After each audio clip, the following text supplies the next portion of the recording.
All right, so this morning I've been doing my, weekly chores that are not daily chores, and decided to go ahead and move lemonade, the lemonade stand fixture that I built for my little guy Jack back into it. When I first put him in the lemonade stand, he was a little overwhelmed with moving from the other enclosure into this one, and literally he never came out and basked, and you know was really, I wasn't liking how he was acting. So I pulled the fixture out, the foam fixture that I built with all the little tunnels and the crevices and the hiding spots, and just put some of the bricks in that I used in his other enclosure before I moved him, and let him kind of stay like that for a few months until he got really used to the enclosure, and the just being able to see the same things. And he got to the point where, even though he doesn't stay out as much as some of the other animals, he's a little bit more of a recluse than some of the other ones I have. I was able to, I think it was time to try that fixture in again, so I popped it back in this morning, and when I was doing a weekly cleaning, and put him in there, and he's been exploring a little bit. So we're gonna try and see if he doesn't revert back to where he's literally never coming out, doesn't want to come out and eat. And he's way more finicky than a couple of the other animals that I got when I got him. So let's see if I can zoom in enough to see him. He's literally peeking out of one of the little tunnels. I'll probably have to walk over there. Yeah. So let's just walk over and see if I can. Yeah, he's just exploring a little bit, so you can. Oh, he saw me coming. So we're going to give this a shot. I really want to be able to leave that in there with him, and it's really cool.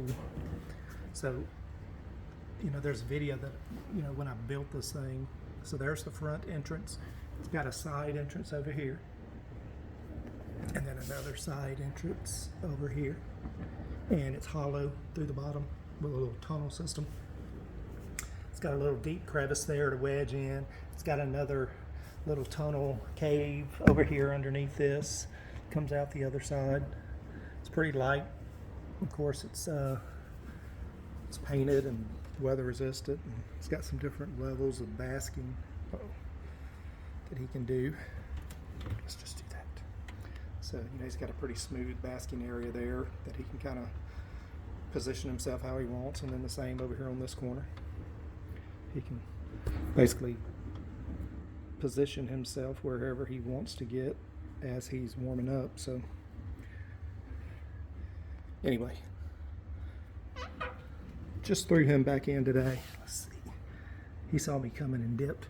So I expect for him to probably, for a couple of days, maybe be a little antsy, but hopefully he'll settle into it. He was basking on it a few minutes ago. When I first put him in, he climbed up to the top and he got warm. Now he's kind of exploring. Let's see if he sticks his head out.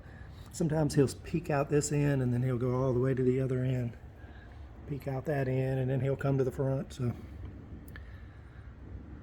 yeah, pretty cool. I keep the towel here because, believe it or not, our cats, they've claimed this because it's warm as their basking spots or laying spots. So they don't really care too much about the lizards. They'll watch them a little bit, but I didn't want them constantly like hovering over him, peeking in. And plus, with this being screened, it kind of helps keep a little bit of the heat in there to keep this thing at the temperatures I need it to be at. You can see the thermometer there. So anyway, yeah, I just threw that back together this morning. I really want that to work out. I think it's a pretty cool little build. And of course, I can just grab it and pull it in and out. It comes right out. If I see him, not doing as I want, I will pull it back out. Maybe give him a little bit of a change of a scenery now that he's settled into the actual enclosure. It'll work for him. So yeah, it's the lemonade stand and my buddy Jack.